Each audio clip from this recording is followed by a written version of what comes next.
19. Assinale a opção em que há erro de acentuação gráfica. Bom, erro de acentuação gráfica. Então, veja só. 19, mais uma questão de acentuação. Além de tudo, a prova não é criativa, né? Temos mais uma questão. Já tivemos uma questão de acentuação, né? Mais uma questãozinha de acentuação aqui na 19. Ora, nós temos, então, pares de palavras, né? Então, vejam lá, letra A. Mágoa.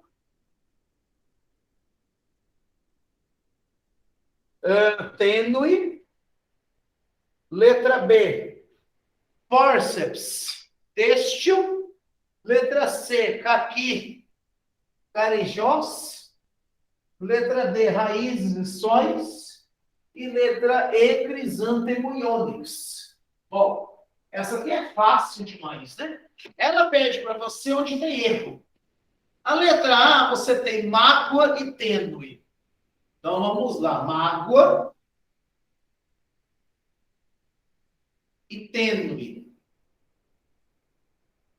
Nos dois casos, eu tenho o mesmo motivo. Elas são acentuadas pela mesma regra. Ambas são paroxítonas terminadas em ditongo. Por regra, eu sou obrigado a acentuar todas as paroxítonas terminadas em ditongo. Na letra B, eu tenho fórceps e têxtil. Também são paroxítonas, mas acentuadas por motivos diferentes.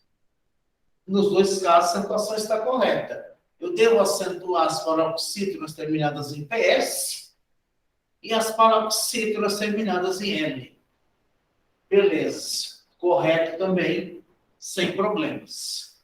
Letra C. Caqui. Pronto, está errado. Não acentuo oxítonas terminadas em I. Você tem caqui, que é uma cor. Caqui. Aí você acentuaria caqui, que é a cor, não a fruta.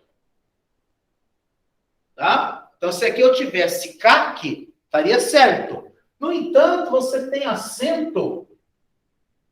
Parece aqui que está carijos, né? Não tem acento na palavra carijós. Nome de uma tribo indígena. Então, carijós. Faltou o acento em O, no O. Então, nossa alternativa aqui vai ser a alternativa C. Finalmente, né? Fugiu da D. Então, a alternativa que eu vou marcar, a letra C, que é essa aí que está errada, né? Na letra D, tá certo? Raízes, vogal de A.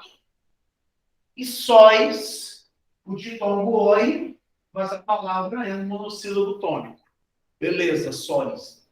Né? Senão fica sois. Reflexão do verbo ser. Crisântemo. Também está certa. Proparoxítona. Todas as proparoxítonas são acentuadas. Ônix. Está certo? Ônix. Está. Paroxítona terminada em X. Maravilha. Pois é, o comando da questão me pedia para eu marcar a alternativa errada. Então, aqui nós achamos todas as outras estão certas. Vamos lá. Número 20. Questão de literatura. 20. A 20. Literatura brasileira. Ó, nós aqui de novo, né? Mais uma prova, mais uma... Né?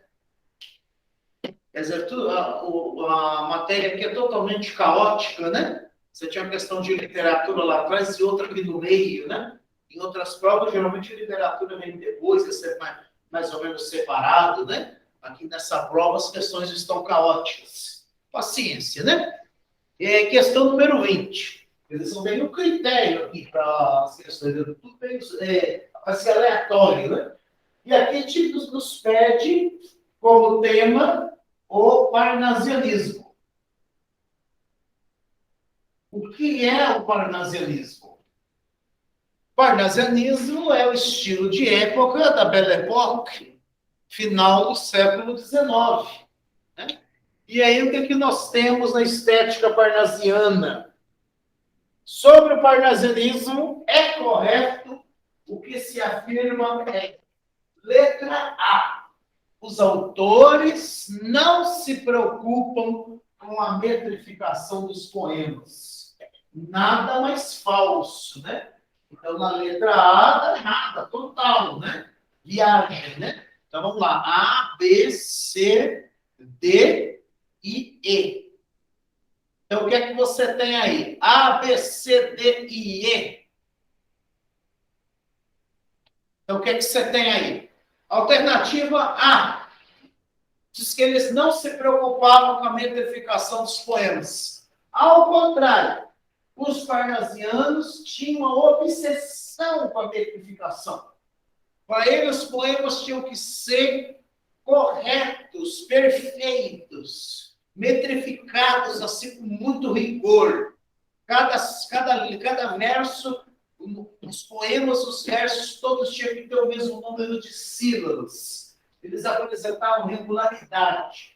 Era absolutamente trabalhado. Tanto que Milagre vai escrever um poema chamado Profissão de Fé, em que ele se compara a Mourides. Ele diz, inveja Mourides quando escreve. Quer dizer, ele compara o poema a uma joia. E Mourides trabalha para essa forma.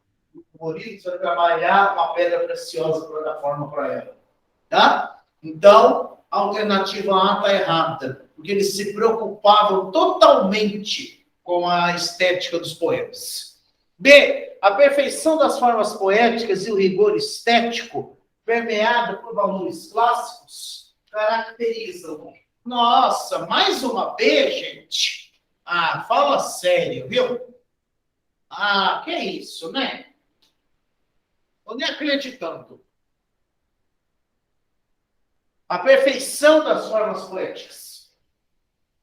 Então, o soneto, o verso decassílabo, o verso alexandrino, a redondilha maior, em alguns casos, mais o decassílabo e mais o alexandrino, que é o verso de 12 sílabas, né? Decassílabo 10, alexandrino 12.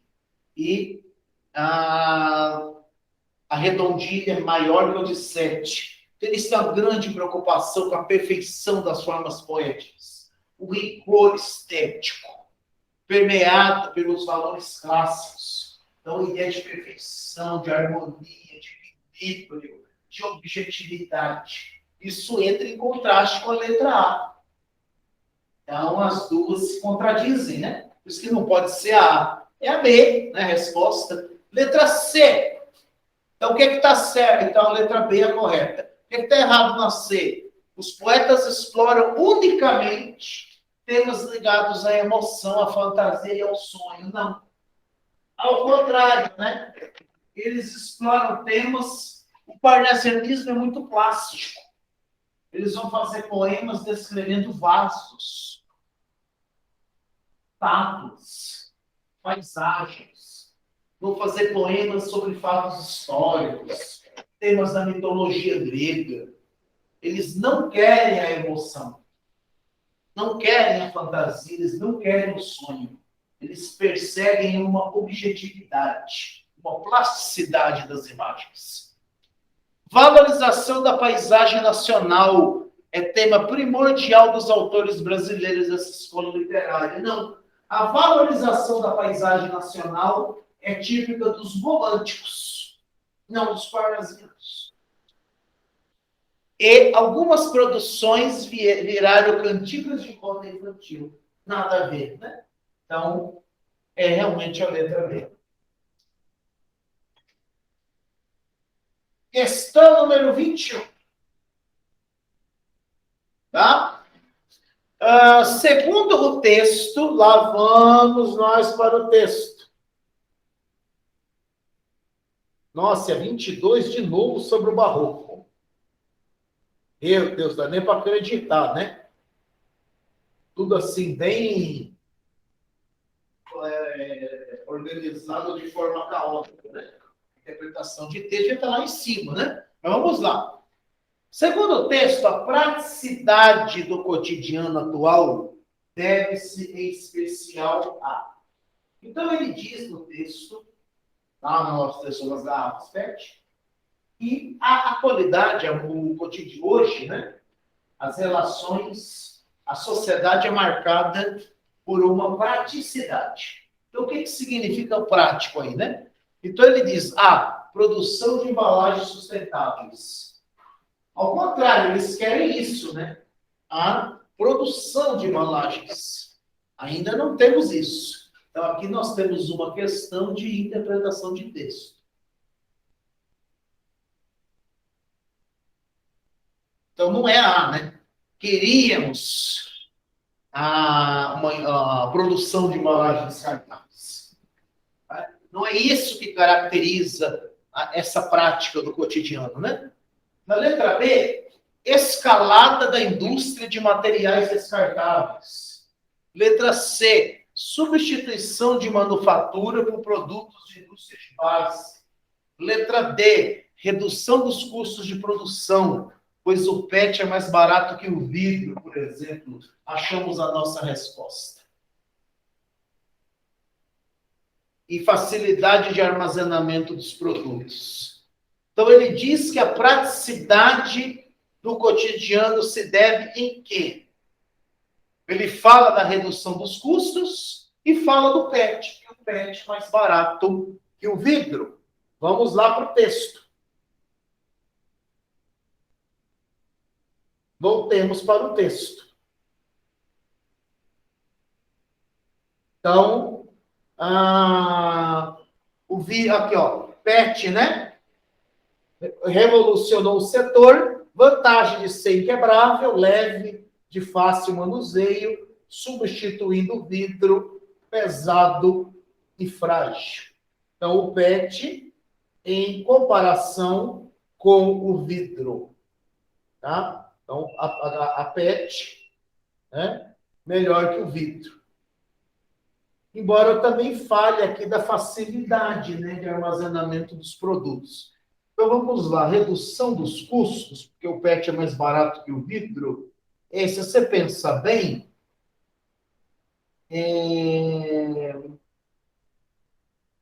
ele não está falando tanto de que o PET é mais barato, né? Ele diz que é mais prático, não que ele é mais barato. Mas ele fala, assim, em facilidade. Nós vamos ficar entre a D e a E, né? Ele fala em facilidade de armazenamento dos produtos. A garrafa PET ajudou a facilitar a armazenagem dos produtos. Né? Bom, é isso aí. Vamos para a questão 22. Mais uma questão de literatura. No Barroco, é apresentada uma temática que expressa. Olha aí, ó, voltamos para a literatura. Voltamos para o Barroco. Nossa, mais uma questão de Barroco. Tá? Mais uma questão de Barroco. Letra A. Então, lá, no Barroco é apresentada uma temática que expressa. Letra A. Um culto do contraste. Uma simplicidade acima de tudo. Letra B. Um pessimismo. Uma idealização da natureza. Letra C. Um dinamismo. Uma consciência social. Letra D. Uma fusão de visões. Uma fuga da cidade. Letra E, uma reflexão sobre a fragilidade humana, um destaque ao contraste. Bom, vamos lá, né? O que é que nós temos aí? Essa questão pode acabar sendo meio difícil, né? Mas não é difícil, não. Eu digo assim, acabar sendo meio difícil é não prestar atenção aos detalhes. Algumas alternativas aí, por exemplo, a questão está... Uma parte está certa, a outra parte está errada. Então, veja lá. Um culto do contraste. Sim. Então, quando você fala em barroco, você pensa em contraste. Então, a primeira parte está certa. Mas não é simplicidade. Você não tem essa simplicidade acima de tudo. Então, não é a A. Então, está 22, né? Literatura brasileira, de novo, né? Literatura brasileira, barroco. Então, aí há contraste, sim, mas não simplicidade. Simplicidade não é associada ao barroco. Tá? B, pessimismo. Sim, você tem pessimismo no barroco? Você tem. Mas você tem idealização da natureza? Também não. Então não é A e não é a B. A idealização da natureza nós vamos ver com a arcadismo. Tá? C. Um dinamismo, uma consciência social. Nada a ver. Tá? Não há consciência social, não há preocupação com as questões sociais. D. Fusão de visões, está certo? Está. Fusão de visões, contraste. Mas tem fuga da cidade? Não. Fuga da cidade é uma característica. Fuga é uma característica do arcadismo. Não tem nada a ver com o barroco. Tá? Nada a ver. Tá? Então esqueça a letra D. Sobra apenas a letra E. Uma reflexão sobre a fragilidade humana. Sim. Essa não é frágil, é breve, passa rápido. E o destaque para o contraste. 22, letra E. Tá? 22, letra E.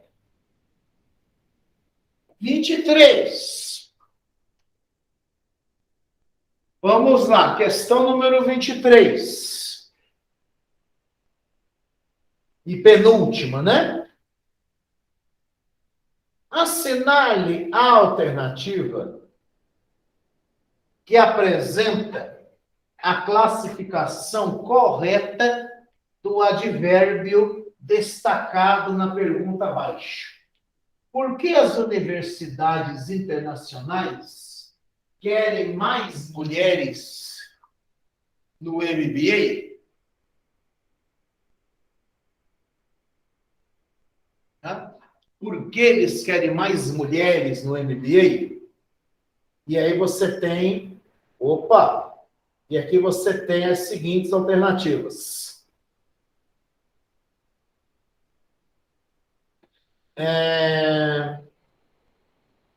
Classificação correta do advérbio. Por que as universidades internacionais querem mais mulheres? Vamos lá. Ele diz assim. Advérbio destacado da pergunta. Por que as universidades internacionais querem mais mulheres no MBA? Né? Então, aí ele diz assim, se mais advérbio, e aí modo, afirmação, é um advérbio interrogativo, é um advérbio de lugar, ou é um advérbio de intensidade? Né? Bom, para mim,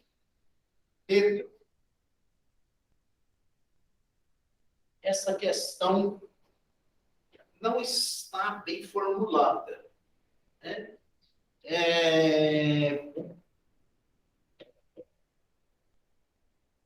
Querem mais mulheres. Esse mais, para mim, está ligado a mulheres. Eles querem mais. Eles querem mais mulheres. Né? Se eu disser que eles querem mais, que eles querem muito, porque as universidades querem muito mulheres no MBA, se eu pensar assim, se eu fizer essa leitura, é porque eles querem mais mulheres na universidade. Então, se essa for a minha leitura, eles querem mais, eles querem muito, então isso é intensidade. Então, vamos lá. Novamente, eu tenho uma questão de morfologia, de classes de palavras. Então, aqui nos pede a classificação do advérbio. Eu não acho essa questão, para mim, ela está mal formulada. Né? Eu acho que é um pouco forçar a barra esse mais como advérbio. Eles querem mais, eles querem muito, mulheres não mulheres. Não é lugar. Né? Não é interrogativo. Interrogativo é o pronome, né? Pronome interrogativo, lá no porquê. Não é afirmação. Né? Modo. Para mim é estranho. Então, isso aqui estaria mais próximo, talvez, da intensidade. Eles querem muito, né? Porém, o que me parece, para mim, Pedro, quando fala assim, eles querem mais mulheres. Então, esse mais se refere a mulheres, que é substantivo. Se é mais mulheres, acho que vocês talvez devem fazer essa mesma leitura que eu, indica quantidade, né? Eles querem mais mulheres.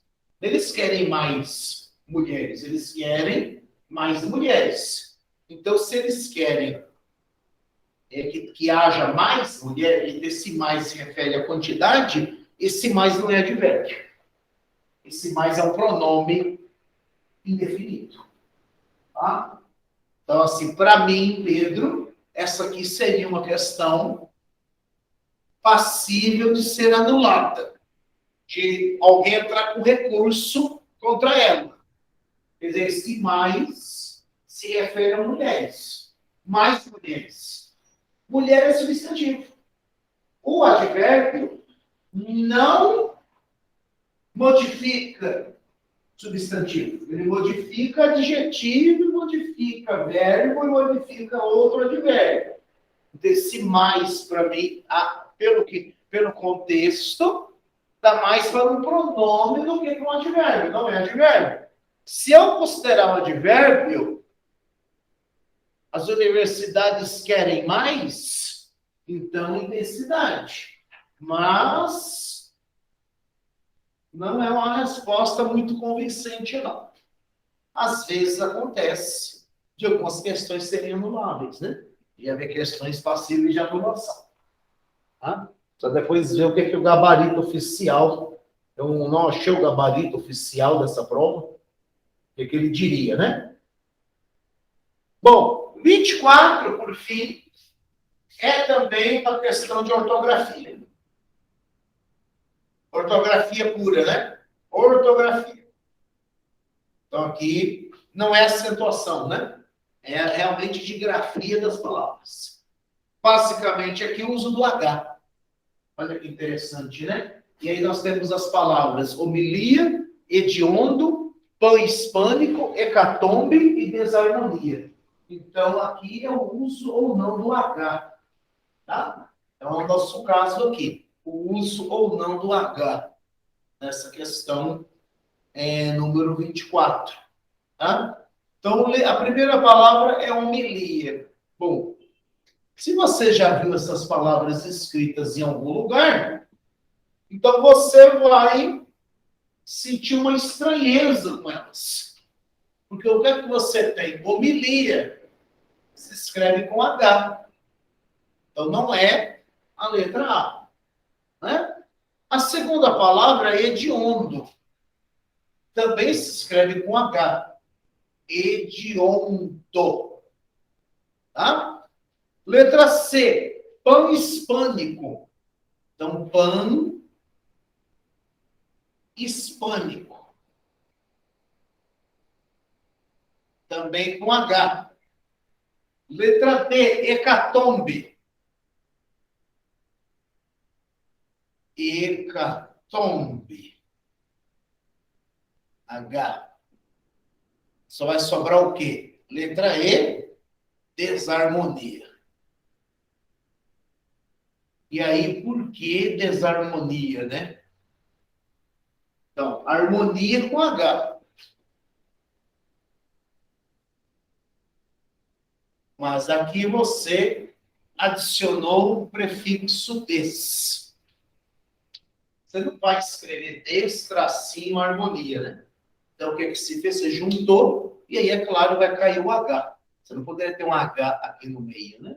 Então, desarmonia. Então, vamos usar, eu coloquei as respostas, né? Então, na 23, nossa, aí nós teríamos uma sequência tudo de E, né? 23, letra E, intensidade, supostamente, né? Eles querem mais mulheres. Essa questão aqui do mais mulheres é enjoadinha, né? E a 24, certamente é a letra E. Aqui nós teríamos 4 alternativas na sequência com a letra E. Então, nós teríamos como respostas a essa prova de 2020, 13, 14B, 15A, de 16 a 18B, 19C, 20B e de 21 a 24E. Vocês observaram o seguinte, vamos esquecer ali as alternativas, deixa eu inclusive apagar isso aqui, vocês já viram, não é? A questão aqui é o que estudar, o que dar uma olhada para a prova. Então, já que vocês vão fazer a prova da ESA, pensar em o que você precisa observar. Veja que caíram questões de ortografia e de acentuação gráfica. Então, esse é um assunto que costuma cair com frequência na ESA. Então, ó, lá no início, então, acentuação gráfica e ortografia. Então, esse aqui é um primeiro ponto a ser visto.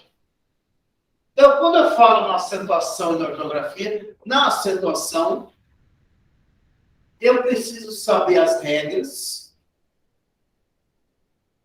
porque eu posso ter questões aqui simples, como as que eu tive na última prova, que me pedem apenas para eu identificar as palavras que estão corretas ou erradas quanto à acentuação, mas eu tenho a possibilidade também desse assunto ser cobrado de outra maneira. Ou seja, em eu ter a questão que vai pedir, sinais alternativos em que as palavras são acentuadas segundo a mesma regra. Ou que não sejam acentuadas segundo a mesma regra. Então, eu preciso saber das regras. Na ortografia, tranquilo, né? Vejo que caiu lá uma questãozinha com H, mas, no caso da ortografia, eu preciso realmente saber a grafia correta das palavras.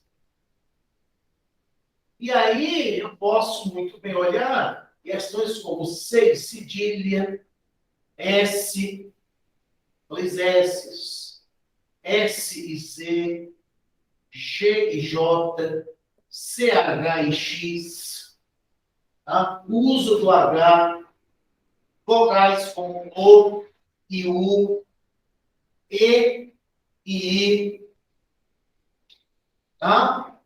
Dá uma olhadinha, por exemplo, no hífen, no uso de hífen.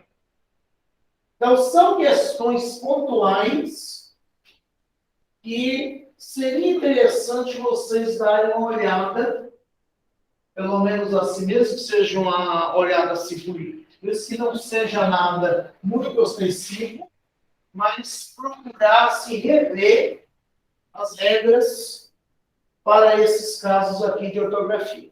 Onde é que tem tanta regra, né? Mas são alguns princípios gerais, né? Olha, eu vou usar dois S's apenas entre vogais, né?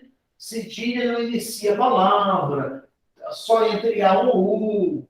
Esse tipo de coisa, um SZ, você tem, por exemplo, os verbos terminados em isar com S, e você tem os verbos terminados em isar com Z. Então, esse tipo de coisa pode ser útil você fazer uma revisão. E aqui, no caso, quando eu falei de acentuação, você levar em consideração os princípios da tonicidade das palavras. Então, essas palavras são oxítonas, paroxítonas ou proparoxítonas. É isso aí. Né? Então, essa é a parte mais fácil. Né? Isso aqui não apresenta nenhum problema, né? Nenhum transtorno para quem estuda. Na sequência, morfologia. Não, antes da morfologia, né? Então, alguns vão trazer a semântica. Então, vamos lá. Aqui eu falei de acentuação barra ortografia. E agora nós vamos falar em semântica. Gente, o que é semântica? Então, a semântica é a parte da gramática que trata do significado das palavras. E vocês viram que tinha uma questão tratando de homônimos e parônimos. Então, pode ser interessante dentro de você rever os conceitos de sinônimos e antônimos,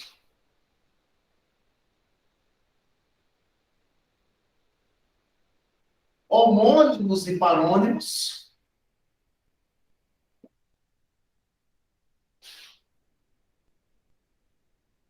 e até, por que não, conotação e denotação. São princípios, são tópicos que com certeza vão ajudá-lo muito. Inclusive na parte de interpretação de texto. Tá? Inclusive para interpretar os textos. Isso aqui vai ajudar vocês. Tá? E aí nós temos as duas partes, a chave, né? que são itens que caem bastante em provas.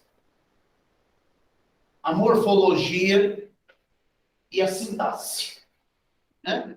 Bom, quando eu falo em morfologia, a palavra morfologia vem de forma. Então, a morfologia está no âmbito das classificações. Então, na morfologia, o que é que a gente estuda? A gente vê em morfologia estrutura e formação de palavras, embora aqui a gente não tenha nenhuma questão desse assunto, né? Mas, basicamente, eu vou até tirar a estrutura, da estrutura, mas, basicamente, o que você tem na morfologia? Formação de palavras, derivação, composição, essas coisas, e as classes de palavras.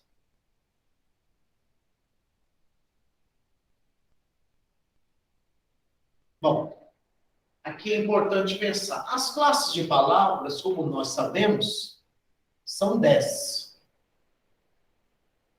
Sendo 6 variáveis, isso significa que você precisa estar atento aos processos de flexão. Seja flexão nominal, seja flexão verbal.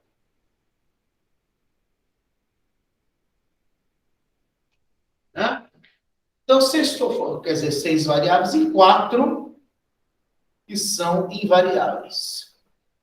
Então, das 10 classes de palavras, apenas 4 são invariáveis, né? As preposições, as conjunções, os advérbios e as interjeições. Então, eles não têm flexão. As outras têm flexão. Flexão nominal, você já sabe. É flexão de gênero, masculino e feminino, sendo que masculino não é flexão, né? A flexão feminina. E número. Lembrando também que o singular não é flexão. A flexão é o plural. Então, flexão de gênero, flexão de feminino e de número, a flexão de plural. Realmente, na aula de português, a gente coloca, né? Masculino e feminino, né? Singular e plural. Mas lembrando que o masculino não é flexão. E o plural e o singular, nem o masculino nem o singular são flexões. Isso é a forma básica da palavra que você acha no dicionário. A flexão feminino. a flexão plural. Né? E no caso do verbo, aquelas flexões que nós já conhecemos, né? Então, todas elas nós conhecemos, na verdade, né? Então, flexão verbal, flexão de número e pessoa, né? Primeira, segunda, terceira pessoa do singular e do plural, flexão de tempo e modo e voz. Né? Tempo lá, presente, passado, presente, pretérito, futuro, seus desdobramentos, e o modo indicativo, subjuntivo e imperativo. E voz ativa, voz passiva, voz reflexiva. O que é interessante a gente saber disso aqui? Porque lá na sintaxe,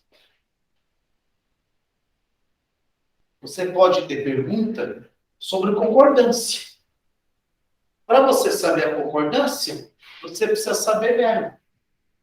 E também precisa saber a flexão. Então, você precisa saber a flexão nominal e verbal. Aqui lá na morfologia, você precisa saber a flexão dos nomes e dos verbos. E aqui, flexão de nome pode ser substantivo, pode ser adjetivo. O artigo também vai ter essa flexão. Alguns numerais e alguns pronomes. Então, quando eu falo em flexão nominal, eu estou pensando em substantivo, em artigo. Então, substantivo, artigo, adjetivo, alguns numerais e alguns pronomes. Né? É lógico que nem todos os substantivos e nem todos os adjetivos vão ter determinadas flexões. Você tem, por exemplo, aqueles que são uniformes, né? E não vão ter determinadas flexões. Mas o processo de flexão você precisa conhecer. Por quê? Quando você chega aqui na sintaxe, você viu que lá nós tivemos questão de concordância. E era uma questãozinha azeda, né? Duas questões, aliás, que poderiam levar você a errar. E aí, na sintaxe, eu tenho a sintaxe de regência, em que eu preciso saber das relações. Então, dentro dessa perspectiva de regência, eu preciso saber de frase, oração e período.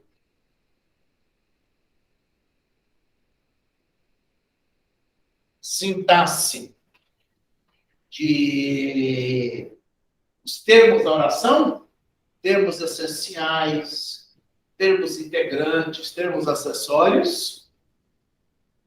E, no âmbito do período, eu preciso saber o período simples e o período composto.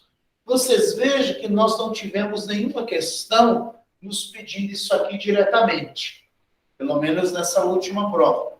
Mas nós tínhamos uma questão, lá com a palavra embora, que se eu soubesse bem sobre frase, oração e período, eu matava aquela questão, porque o embora ali não era advérbio, ele era uma conjunção subordinativa, era uma conjunção possessiva. Então, se eu souber disso, eu já mato, eu já posso até matar também a morfologia. Aliás, a morfologia e a sintaxe estão relacionadas, porque também eu vou ter a sintaxe de concordância, e vocês vejam que nós tivemos aqui questão de que envolveu concordância nominal e concordância verbal sem separação. E o enunciado não dizia que era questão de concordância. O enunciado não falava, olha, isso aqui é uma questão, observe a concordância das seguintes orações. Não, ele simplesmente dizia, olha, assinar a minha oração está correta quanto à norma culta. Esse negócio de estar correto quanto à norma culta, norma padrão, pode ser qualquer coisa. Então, quando você tem lá uma questão que fala, a está correta está correta quanto à norma padrão, ou que está errada. Gente, isso pode ser um mundo. Você não sabe se aquilo pode ser concordância, aquilo pode ser regência, aquilo pode ser crase. Aliás, não tem nenhuma questão de crase aqui nessa prova Mas crase é um assunto que você também precisa estudar. Crase, pontuação, né? Mas a crase e a pontuação são consequência da sintaxe. Então, você vai colocar o acento de crase devidamente se você conhece as relações sintáticas de referência. E a crase é sempre fruto da junção do a preposição com o a artigo. Então, não tem mistério, né?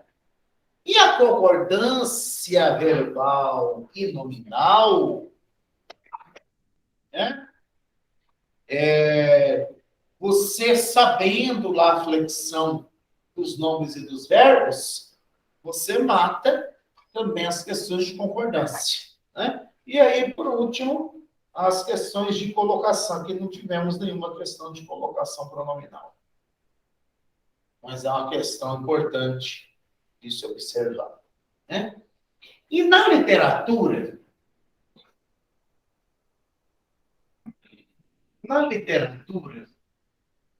nós tivemos questões que envolveram um conhecimento bem simples, relativamente previsível. A gente pode observar que as questões de literatura são questões mais ou menos previsíveis. O que você tem dentro das questões de literatura? As questões de literatura vão pedir para você, elas exigem de você que você conheça os estilos de época. E, no caso, os estilos de época, você precisa conhecer as características do estilo e, pelo menos, alguns autores e obras básicos associados a cada período. No caso da ESA, é literatura brasileira. A ESA especifica que é literatura brasileira. Então, isso já te ajuda numa coisa. Você não precisa se preocupar com a literatura portuguesa. É só brasileira. E aí, na literatura brasileira, você vai pensar nos estilos de época. Quinhentismo, né, seguindo a ordem da linha do tempo. Barroco. Vejo que nós tivemos duas questões sobre barroco. Então, já sabe que barroco tem que estudar. Arcadismo. Nessa prova não tínhamos questões sobre romantismo. Mas veja que, às vezes, nas alternativas, você associa lá, você tem alternativa que diz respeito a outro período. Então, você precisa saber as características de cada período para você assinalar certo. Realismo, naturalismo, parnasianismo, simbolismo, pré-modernismo e modernismo. É isso aí, né? Então, e aí você precisa saber pelo menos alguns autores, né? Quer dizer, não é muita coisa. Você tem... O romantismo é talvez aqui de todos eles o que tem o conteúdo mais extenso. Nos demais, o conteúdo não é extenso. Quinhentismo, chegada dos portugueses, né? Aquele século inicial, relato dos viajantes e a literatura de catequese dos jesuítas.